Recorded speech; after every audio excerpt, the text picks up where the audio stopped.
Ruben Delgado, the interim chief of Tampa Police.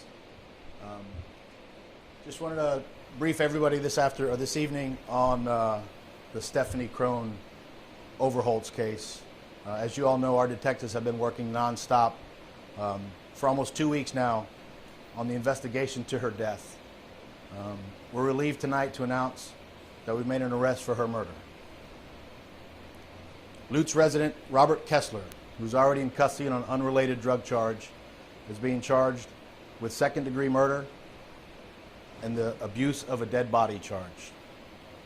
Stephanie, who's originally from Pennsylvania, was staying with Kessler and Lutz when her family reported her missing. After seeing our pleas on the news and with the help of each and every one of y'all here tonight, our plea to help identify that tattoo, we were contacted by her family.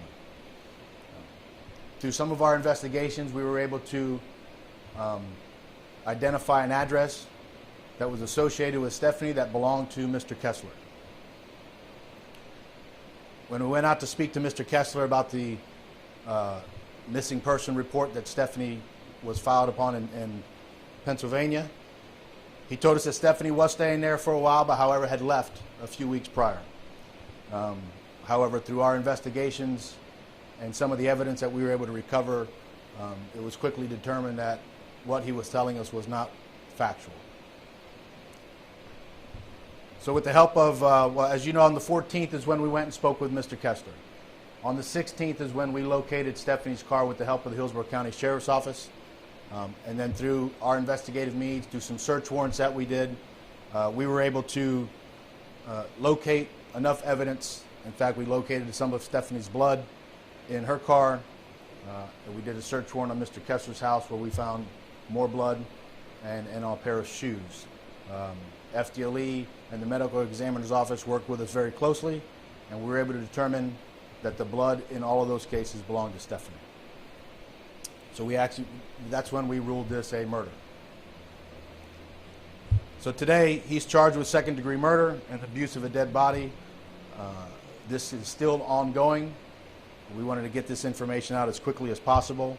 I probably won't be able to answer all of the questions that you all have tonight, but I just want to stress that we believe it's extremely important that we let the Tampa community know that the person responsible for this heinous crime is off the streets tonight. There's still a lot of work to do with the detectives. We're working very closely with several agencies. I want to thank a few just from what we did from starting on the 11th when we were in McKay Bay searching for Stephanie's body. So FDLE was a big part of this investigation, still is.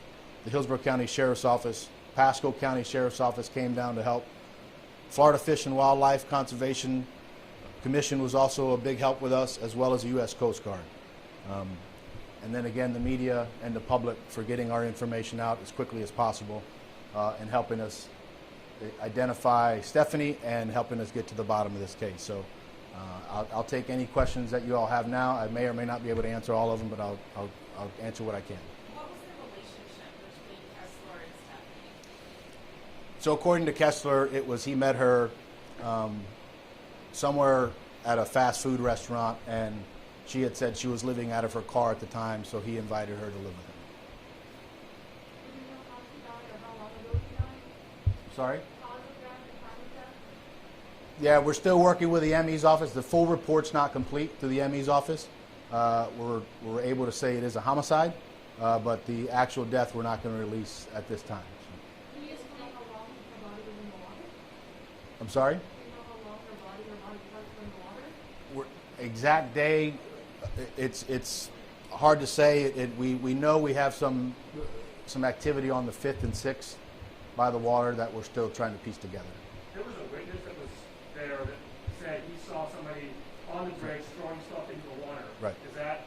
It's part of our investigation. That's part of piecing together that timeline. Can't say with 100% certainty, but that is part of the case, yes.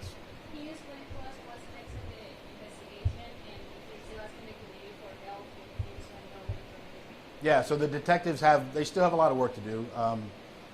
On the latent investigative side, we're always looking for more information. If somebody, now that this comes out, if they saw something or they saw them together, any information like that would be extremely helpful to the case. But we've met with the state attorney's office, we met with Florida Department of Law Enforcement and the medical examiner's office, and you know, we're confident in that we have the right guy off the street.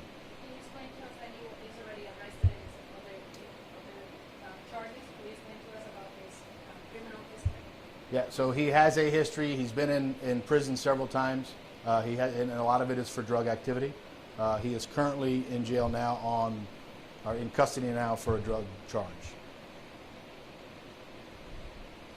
As you picked up on that, in anticipation of these murder charges coming afterwards, was this something that you guys... It came out of our investigation. I wouldn't say it's anticipation of it, but it was something that we investigated and were able to put charges on him for. Have you found all of her body parts? We're still working through all that. I don't want to release all that information yet because some of that is still pending, but I think we've released a couple pieces that we've told you all about. I'm sorry, I can't hear you. Can you explain the abuse of a dead body charge, how you guys came to that conclusion that he was being charged with that? Based on the investigation, based on the search warrants that we conducted, there's several other investigative things that we did. So anytime you desecrate a human body or you do something to the human body, that's the charge that we did. And both of those are felonies. Yes, sir. Good. All right. Thank you.